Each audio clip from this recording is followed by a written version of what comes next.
किसान साथियों, कृषि मित्र चैनल पर आप सभी लोगों का स्वागत है। दोस्तों, खेती संबंधित जानकारी के लिए हमारे कृषि मित्र चैनल को सब्सक्राइब करें। तो किसान भाइयों, धान की फसल में जब बालियां निकलने का समय नज़दीक आ चुका होता है, तो धान की फसल में बालियां निकलने के पहले एक काम आपको, जो 5 जरूरी काम है, इन एक ज़रूरी का निपटा लेना चाहिए। बहुत ही ज़रूरी काम साथियों एक ही समय पर हम कर लेते हैं। तो धान की फसल में जब बालियां निकलेंगी तो वो स्वस्थ निकलेंगी।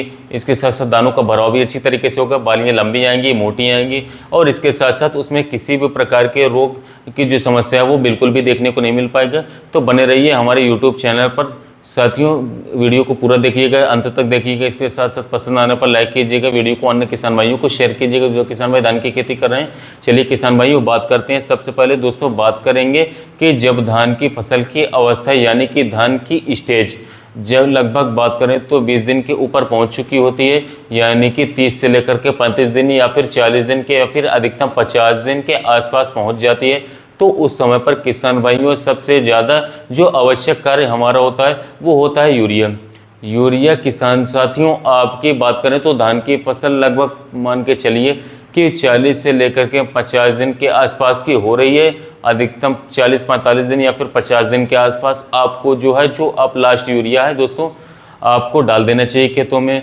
लास्ट यूरिया में किसान भाइयों आपको क्या डालना है वो पूरी तरीके मैं आपको बताने वाला हूँ। दोस्तों सबसे पहले आपको बात करें तो जो नाइट्रोजन होती है, यूरिया से पौधे का जो वानस्पतिक विकास होता है, फसल हमारी हरी भरी रहती है, यानी कि पौधे की हाइट हुई, पौधे में ट्रिलिंग हुई, पौधे में जो जड़ों का विकास हो या फिर तना हो, उसका जो बढ़वार होती है वो बहुत ही तेज़ी के साथ साथियों हो रही होती है। इस समय पर किसान भाइयों, अगर आपके खेत में पीलापन नज़र आ रहा है, ऊपर की पत्तियां आप देख रहे होंगे कि हल्की हल्की पीली हो जाती हैं, तो इस समय पर जो अंतिम यूरिया है आपको डाल ही देना चाहिए खेतों में। अगर आपकी स्टेज जो है लगभग बात करें तो 45 से 50 दिन के आसपास की हो चुकी है, क्योंकि साथियों जो भी काम जो मिट्टी में हमको देना होता है वो 50 दिन के पहले पहले ही हमें दे देना चाहिए अपने खेतों में। सबसे पहले मैं बात करूंगा किसान भाइयों, जिन खेतों के अंदर आप जो है वहाँ पर देख रहे होंगे कि पोटैश की मात्रा जो है, जो भी किसान भाई, कुछ ऐसे किसान भाई हैं कि पोटैश अभी तक अपने खेतों में नहीं डाला है, तो आप अंतिम यूरिया में आपको पोटैश जरूर डाल देना चाहिए खेतों में। क्योंकि सबसे ज़्यादा आवश्यक जो होता है हमारा, जब पोटैश, जब बालियाँ गबोड़ अवस्था यानी कि तने में बालियाँ बनना शुरू हो जाती हैं, यानी कि जब आप जो है देखते होंगे जब गबोड़ अवस्था में जो हमारी फसल पहुंच जाती है, यानी कि जब 50 दिन के ऊपर की हमारी धान की फसल जो है पहुंच जाती है, तो उस समय पर आप देखते होंगे कि जो धान की फसल में तना हमारा है, जो पौधे की हाइट इतनी हो चुकी होती है, और तने में आप वहां पर देखेंगे कि वहां पर तोड़ करके देख रहे होंगे तो बालियां वहां पर गूंजती हुई नज़र आ रही होंगी, उसकी सूंकी निकल रही होंगी। तो इस कंडीशन में किसान भाइयों आपको करना क्या है कि जो पोटाश की मात्रा है हमारी, वो आधी पोटाश की मात्रा आपको रोपाई के वक्त, साथ ही रोपाई के पहले दे देना होता है, और आधी दोस्तों यानी कि लगभग 15 से लेकर के 20 किलोग्राम, यानी कि 15 से 20 किलोग्राम मात्रा आपको यूरिया के साथ साथ साथियों 30 से 35 किलोग्राम जो अंतिम यूरिया हमारी साथियों, उसके संग आपको इस समय पर जरूर दे देना चाहिए, जरूर डाल देना चाहिए। इस समय पर साथियों सबसे ज़्यादा हमारी आवश्यक होती है, क्योंकि हमारे जो पौधे हैं साथियों उसमें आप देखते होंगे कि नाइट्रोजन यानी कि यूरिया की कमी हो जाती है। इसके साथ साथ यूरिया से हमारी वानस्पतिक विकास जो पौधे का होता है वो बहुत ही ज़्यादा होता है, बहुत बढ़ जाता है। और इसके बाद किसान भाइयों क्या करना है हमें कि आपको वहाँ पर अगर ज़्यादा समस्या नज़र आ रही है आपके खेत में साथियों कि हमारी फसल बहुत ही कमज़ोर है, हमारी फसल में बहुत ही ज़्यादा पीलापन है, इसके साथ साथ हमारी फसलों में, खेतों में कल्लों की संख्या में बहुत ही कम देखने को मिल रही है, तो इस कंडीशन में किसान भाइयों आपको एक फार्मूला मैं बताने वाला हूँ। अगर ये फार्मूला किसान भाइयों आप जो है स्प्रे के माध्यम से कर देते खेतों में, तो बहुत ही ज़बरदस्त तरीके से रिजल्ट आपको निकाल करके देगा। पड़ोसी भी पूछने आएगा कि भाई फला किसान भाई ने क्या डाल दिया खेतों में चुपके से, कि जो दूसरे किसान भाई हैं वो भी देख लेंगे। तो इस कंडीशन में किसान भाइयों आपको जो है जिंक लेना है, जो हमारी चिलेटेड फॉर्म में जिंक आती है साथियों, जैसे कि हमारी जो 12% वाली जिंक आती है चिलेटेड फॉर्म में आती है साथियों, तो उसकी मात्रा 120 ग्राम ले लेना है। और इसके साथ साथ जो हमारा मैग्नीशियम सल्फेट आता है साथियों, उसकी मात्रा 1 किलोग्राम, यानी कि 1 किलोग्राम आपको ले लेना है। और जो हमारा फेलेस सल्फेट आता है उसकी 500 ग्राम मात्रा लेना होगा, और जो हमारा मैग्नीज सल्फेट आता है उसे 250 ग्राम ले लेना है। और उसके साथ किसान भाइयों आपको बात करें तो 1 से 1.5 किलोग्राम, अधिकतम 2 किलोग्राम यूरिया प्रति एकड़ के हिसाब से किसान साथियों आपको ले लेना है। जो मैंने आपको मात्रा बताई है अभी तक साथियों, प्रति एकड़ के हिसाब से मैंने आपको मात्रा बताई है, प्रति एकड़ के हिसाब से आपको लेना होगा। और किसान भाइयों एक चीज़ का आपको विशेष ध्यान देना साथियों, वहाँ पर खेत में बात करें तो बराबर नमी साथियों होना आवश्यक है, जरूर होना चाहिए।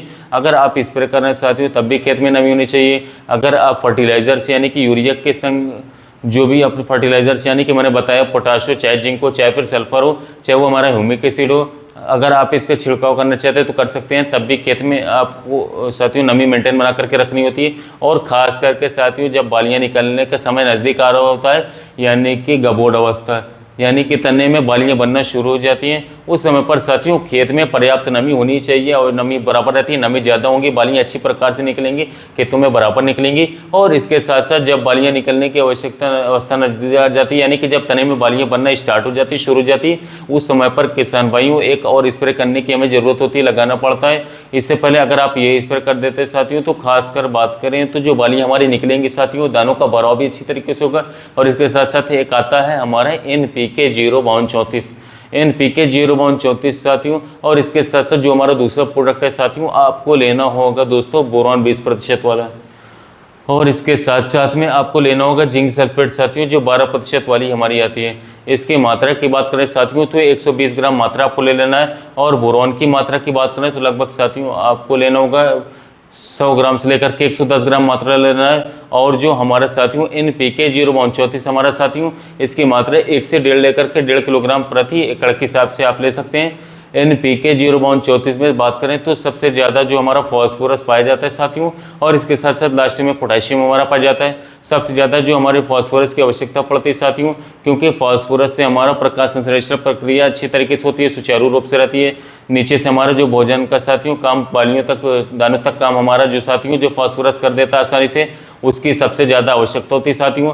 अगर इसकी आवश्यकता अगर इस समय पर जब बालियाँ अभी तक बनना स्टार्ट हो जाती है शुरू हो जाती हैं, अगर इसकी पूर्ति कर देते साथियों तो बालियों में दाने का भराव जो हो रहा होता है साथियों बहुत ही तेज़ी के साथ बहुत ही मजबूत तरीके से होगा। कभी कभी आप देखते होंगे कि हमारे किसान भाई जो हैं वहाँ पर बात करें तो जो बालियों में दाना भरा होता है उनका भराव अच्छी प्रकार से बिल्कुल भी नहीं हो पाता है। पिछले वर्ष भी ये शिकायत थी, दाना पिचका हुआ रह जाता है और दाने में जो वहाँ पर दुग्धावस्था होती है साथियों मिल्क स्टेट होती है वहाँ पर पूरी तरीके से नहीं बन पाता है।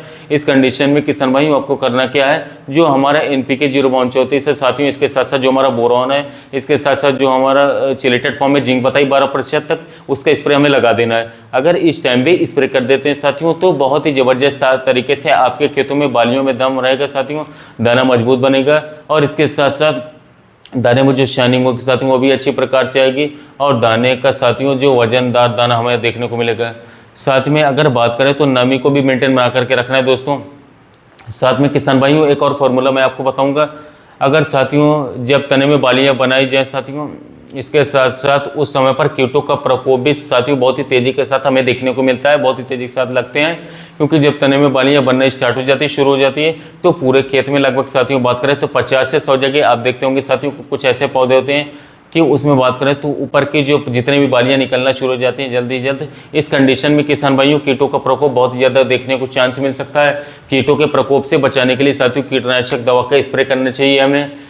मेड़ पर बहुत ज़्यादा खरपतवार है उसको नष्ट कर देना चाहिए अच्छी तरीके से। सबसे पहले साथियों जो खरपतवार हमारे साथियों वो मेड़ों पर साथियों जो बैठते हैं, और इसके साथ साथ जब नीचे बालियाँ बनना स्टार्ट हो जाती हैं और जब बालियाँ निकलना स्टार्ट हो जाती शुरू हो जाती है तो सीधा अटैक वहाँ पर बालियों पर कर देते हैं और उसका जो रस है साथियों उसमें दुग्ध अवस्था जो होती है साथियों वो सारा का सारा रस चूस लेते हैं, जिससे कि हमारा जो दाना है वो पिचका हुआ रह जाता है। तभी साथियों आप देखते होंगे कि दाना हमारा मजबूत नहीं बना, दानों में भराव अच्छी प्रकार से बिल्कुल भी नहीं हुआ।